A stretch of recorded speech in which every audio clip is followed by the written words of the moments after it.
Oustaz Assane day faral di citer Obama ne institution forte moo gën homme fort. Je pense que loolu la Sidy Lamine Niass réussir ba tey Walfadjri nekk patrimoine national nekk moomeelu askan wi moo tax saa yu nu wootee rek du nu tiit ci mobilisation mais du tere nag ñu gërëm leen di leen sant ñi fi teew ak ñi nekk ci yoon bi. bu loolu weesoo je pense que li tax ñu def conférence de presse bi xam ngeen ko seen naataango sunu élément muy Pape Ndiaye la yoon teg loxo ci kawam. lu tax ndaxte dafa def benn chronique judiciaire ci émission au petit déj may fàttali ne Pape Ndiaye xëy na chronique judiciaire la ñëkk def ci télé bi ba ñiy seetaan apprécier Sidy Lamine Niass tamit remarqué ko ba jox ko émission balance donc ku xam liggéeyam la ànd ak professionnalisme ak éthique am lépp ba noppi Pape Ndiaye c'est l'un des rares journalistes nga xamante ne dafa spécialisé wu nga xamante ne tey daanaka doo ko dégg mu wax ci relation internationale wala économie wala société lu mooy dafa am rapport ak droit mais c'est un journaliste qui est réputé ci wàllum droit ba nga xamante ne ñëpp ñuy liggéey yu yëngu ci droit nangu nañ ne xam-xamam màcc na ci loolu kon biñ ko wooyee dem na répondre convocation bi procureur daal di ko placer en garde à vue mu daal di laajte déferment mu dem uyu ji procureur ne ko xibaar bi nga joxe lan mooy sa source Pape Ndiaye ne ko du ma joxe sama source sama droit la mënu ma joxe sama source parce que sama crédibilité sax boobaa day mettre en jeu ndaxte may fàttali ñun ñi jàng tugal droit am na benn jurisprudence bu siiw muy jurisprudence Goodwin Cour européenne des droits de l'homme dafa ne la protection de la source journalistique est l'une des pierres angulaires de la liberté de la presse maanaam protection source journaliste ak liberté de la presse mënoo leen tekkale cere la ak soow boole naan wala boole tuur kon droit bi mu invoqué c'est un droit bu ko yoon jox procureur nag bi ko Pape Ndiaye waxee loolu pour man ñaari choix la amoon imma mu libéré ko wa ilaa mu yóbbu ko flagrant délit ñu àtte ko suñ koy tag daan ko suñ koy libéré ñu libéré ko mais beneen option la jël muy option wu ubbi information judiciaire maanaam ubbiwaat beneen enquête ki nga xamante ne moom nee du wax source am da koy protéger donc normalement amuloon pour ñu yóbbu ay information judiciaire donc surtout que fas yéenewul wax ñu ba noppi juge de l'instruction bi ñëw teg ay charges 6 charges ci noddu Pape Ndiaye mu am ñaari charge man yu ma interpellé muy provocation à un attroupement ban attroupement la provoqué ak mise en danger de la vie d'autrui ban vie la mettre en danger si joxe benn xibaar ak kan mooy autrui boobu noonu donc li ñu bëggoon wax tey mooy am na benn acharnement qui est évident contre Pape Ndiaye mais de manière beaucoup plus générale contre Walfadjri loolu nag moo tax ñu décider jël ay actions soo leen gisee doon ne woon duñu parax-paraxee affaire bi neen bàyyi yoon daf liggéeyam bi juge d'instruction jëlee teg mandat de dépôt Pape Ndiaye on s'était dit neen bàyyi lépp ba ñu xool ban stratégie lu ñuy teg moo tax tey ñu décider commencer par une conférence de presse mais décider ensuite dimanche 19 mars mu nekk benn date symbolique pour ki xam Walfadjri dimanche 19 mars leen defaat sit-in ngir encore une fois dénoncer acharnement boobu noonu parce que liberté de la presse amul benn liberté bu absolue liberté de la presse mën nañ ko porter atteinte mais pour que mun porter atteinte une liberté fondamentale bokk na ci conditions yi mooy le principe de proportionnalité maanaam li ngay teg daan bi ngay teg mu proportionné ak mesure bi ngay porter atteinte fii nag ñun doon jàpp ne que c'est absolument pas proportionné am na benn wax bu xale yi di faral di wax fan yi muy gatsa gatsa fii nag du gatsa gatsa gatsa duma la gatsa tëj la mais su fekkoon ne justice dañu bëggoon tontu Pape Ndiaye mënoon na nekk def un démenti officiel wa ilaa sax laajte un droit de réponse ñun chaque jour Moustapha Diop dañ koy solliciter ay droit de réponse et on fait droit à ça kon en tant que républicain doon ne woon dañuy bàyyi yoon def liggéeyam bi nu gisee option wu mandat de dépôt la yoon décidé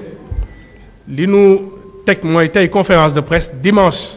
sit-in si buntu Walfadjri ndaxte laajte woon nen weer bi passé sit-in place de l'indépendance mais li nu gis mooy arrêté Ousmane Ngom moo ngi appliqué wu ba léegi donte CEDEAO ne c'est pas légal waaw loolu moo tax ñu ne léegi buntu Walfadjri daal suñu buntu kër daal mun neen def suñu manifestation amee neen suñuy télé amee neen suñuy rajo donc ñi nu war a dégg deenu dégg ñaareel bi dinañ def une lettre ouverte au président de la République parce que jàpp nañ ne que mbir bi c'est politique ñetteel bi tamit su fekkee ne lii yëpp doyul parce que li ñu bëgg mooy la libération sans délai et immédiate de Pape Ndiaye su fekkee loolu doyul on va faire une série de manifestations lépp lu nu yoon may dinañ ko def donc loolu la ñu bëggoon wax te di wax ne que combat bi dinañ ko internationaliser waaw yëf yi du sénégalo-sénégalais yëf yi opinion internationale tamit dafa war a xam ne que Sénégal moo ngi ci guddi bu bëccëm setagul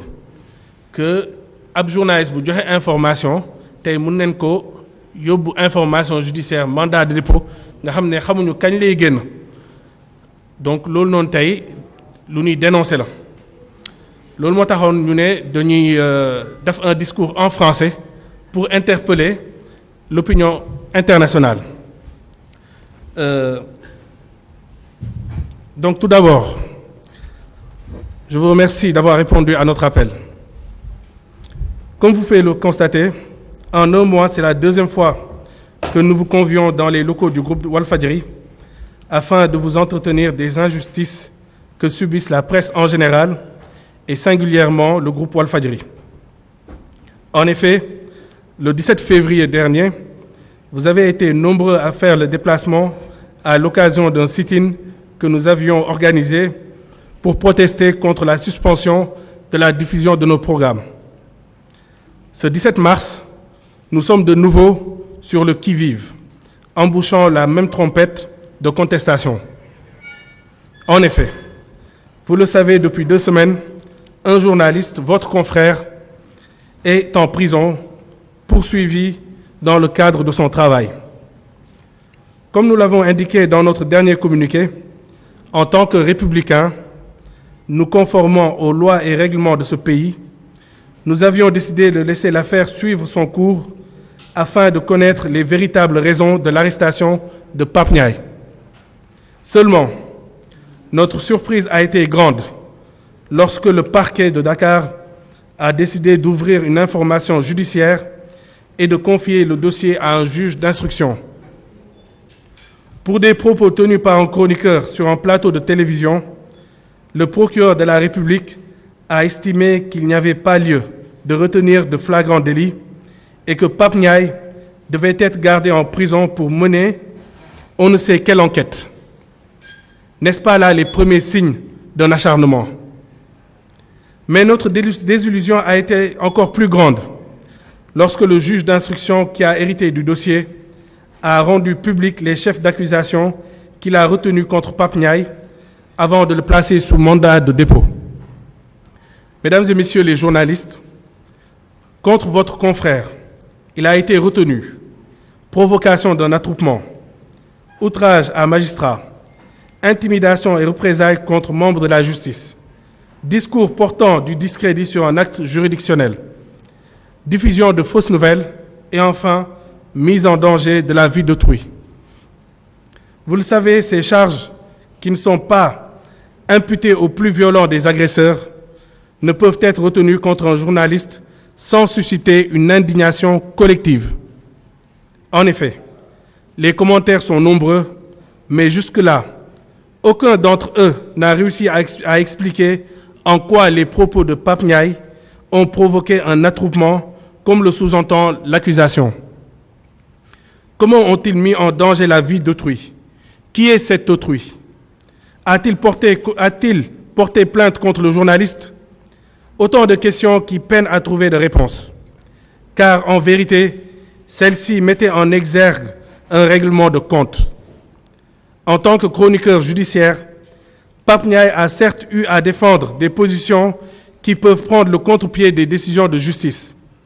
Mais est-ce une raison valable pour le traiter comme un voyou, comme cela a été constaté lors de son défèrement au parquet?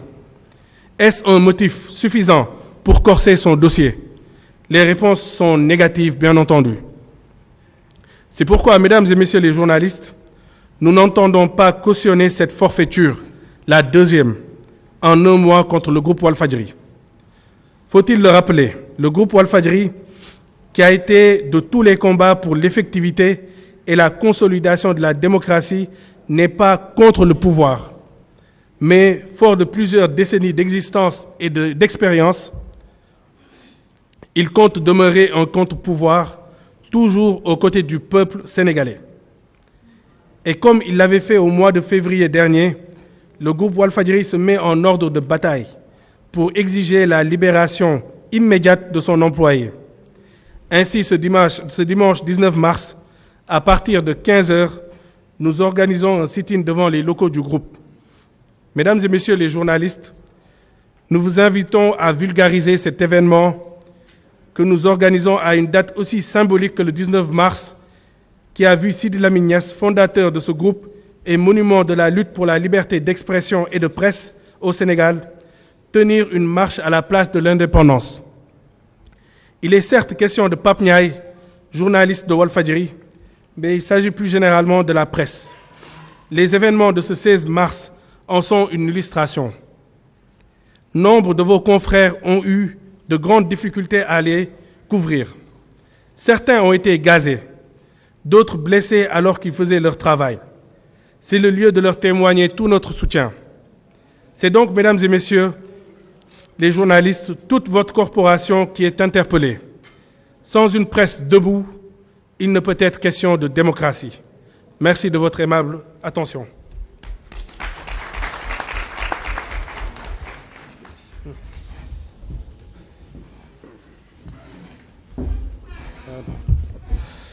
Merci, Cheikh. J'en profite pour signaler la présence de Migui Marem Ndiaye, le président de la